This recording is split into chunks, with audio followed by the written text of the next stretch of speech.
नमस्ते। ये सोचना भी कितना अजीब लगता है ना कि भारत में एक वैज्ञानिक देश का राष्ट्रपति बन जाए, और सिर्फ राष्ट्रपति ही नहीं बल्कि करोड़ों लोगों के दिलों पर राज करने वाला उनका अपना प्यारा राष्ट्रपति। तो चलिए आज एपीजे अब्दुल कलाम के इसी अविश्वसनीय जीवन की कहानी को थोड़ा और करीब से जानते हैं। कलाम साहब की ये एक लाइन, बस ये एक लाइन ही उनके पूरे जीवन का फलसफा बता देती है।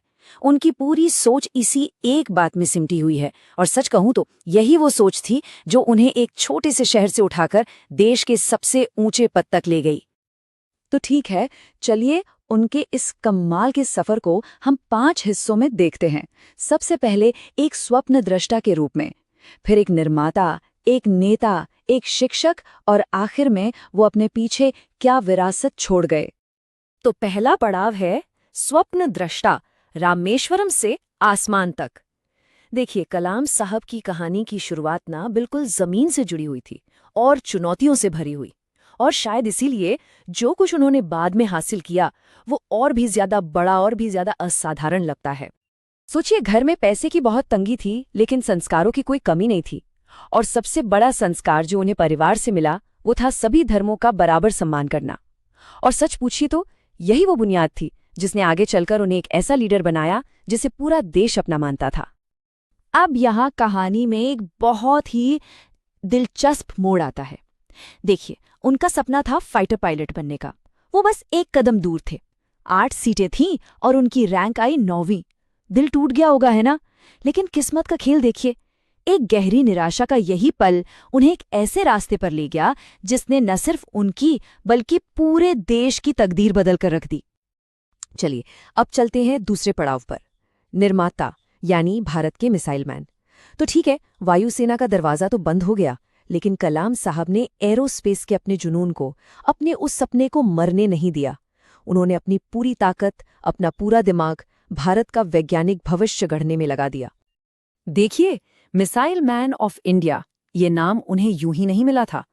उन्होंने अपनी जिंदगी के, आप सोचिए, पूरे 4 दशक डीआरडीओ और इसरो जैसे संस्थानों में एक वैज्ञानिक के तौर पर दिए, और उन्हीं के नेतृत्व में भारत की मिसाइल टेक्नोलॉजी ने वो उड़ान भरी जिसने देश की रक्षा क्षमताओं की तस्वीर ही बदल दी।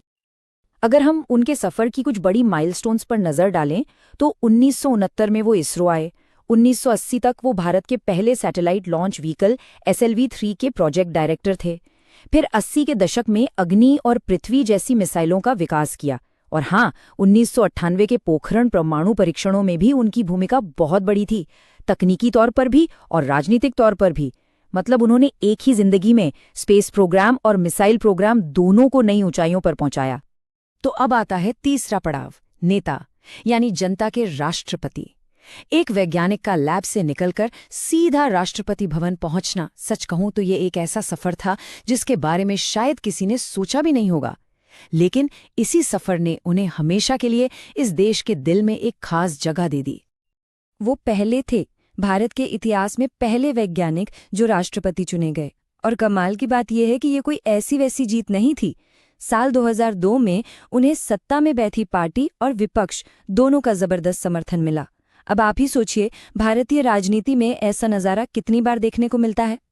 और राष्ट्रपति बनने के बाद उन्होंने इस पद की परिभाषा ही बदल कर रख दी। उनका जीवन इतना सादा था, जीवन भर अकेले रहे, कोई ज्यादा सामान नहीं। वो राष्ट्रपति भवन में भी एक आम इंसान की तरह ही रहते थे, और यही वजह है कि लोग उन्हें जनता का राष्ट्रपति कहने लगे, क्योंकि वो सच में जनता के थे, हमेशा उनके लिए उपलब्ध, खासकर बच्चों और छात्रों के लिए। अब आते हैं चौथे पड़ाव पर, शिक्षक, अंत तक एक जुनून। देखिए, राष्ट्रपति का पद छोड़ने के बाद कोई भी इंसान आराम की जिंदगी सोचता है, लेकिन कलाम साहब वो रिटायर नहीं हुए, बल्कि वो वापस उसी काम में लग गए जिसे वो शायद सबसे ज्यादा प्यार करते थे। वो वापस लौट आए पढ़ाने के लिए। IIM शिलोंग, अन्ना यूनिवर्सिटी जैसे देश के बड़े बड़े संस्थानों में वो विजिटिंग प्रोफेसर बन गए। इससे एक बात तो साफ हो जाती है कि पद, कुर्सी, ये सब उनके लिए कभी मायने नहीं रखते थे।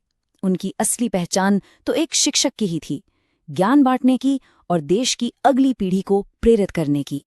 और शायद इसे ही नियति कहते हैं। 27 जुलाई 2015 को 83 साल की उम्र में वो IIM शिलोंग में छात्रों को लेक्चर दे रहे थे, और लेक्चर देते देते ही उन्हें कार्डियक अरेस्ट हुआ और उनका निधन हो गया।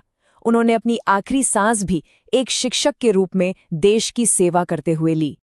और अब आखिरी पड़ाव, उनकी विरासत, उनकी दृष्टि और उन्हें मिला सम्मान। तो सवाल ये है कि डॉक्टर कलाम अपने पीछे क्या छोड़ गए? वो एक ऐसी विरासत छोड़ गए, एक ऐसी सोच छोड़ गए जो आज भी भारत की उम्मीदों को, उसके सपनों को रास्ता दिखा रही है। उनकी एक किताब थी, इंडिया 2020। उसमें उन्होंने सिर्फ खाली सपने नहीं दिखाए, बल्कि देश को एक विकसित राष्ट्र बनाने का पूरा एक रोड मैप दिया था। कृषि से लेकर शिक्षा, टेक्नोलॉजी से लेकर इंफ्रास्ट्रक्चर तक। ये 5 सूत्रीय योजना उनकी दूर की सोच का एक जीता जागता सबूत थी। उन्हें सम्मान तो बहुत मिले, देश का सबसे बड़ा सम्मान भारत रत्न भी मिला। उनका जन्मदिन विश्व छात्र दिवस के रूप में मनाया जाता है, लेकिन शायद सबसे खास सम्मान नासा ने दिया। उन्होंने अंतर्राष्ट्रीय स्पेस स्टेशन पर खोजे गए एक नए बैक्टीरिया का नाम उनके सम्मान में सोलिबैसिलस कलामी रखा। मतलब उनका प्रभाव देश की सीमाओं से कहीं बहुत आगे तक था। तो आखिर में सवाल यही बचता है कि कैसे एक इंसान की जिंदगी की कहानी एक पूरे देश की संभावनाओं को नई परिभाषा दे सकती है। रामेश्वरम की गलियों से निकला एक साधारण सा लड़का, डॉक्टर कलाम का पूरा सफर हमें बस यही सिखाता है कि अगर ज्ञान और सेवा के लिए जिंदगी समर्पित कर दी जाए तो एक अकेला इंसान भी लाखों लोगों की प्रेरणा बन सकता है और एक पूरे देश की तकदीर को नई दिशा दे सकता है।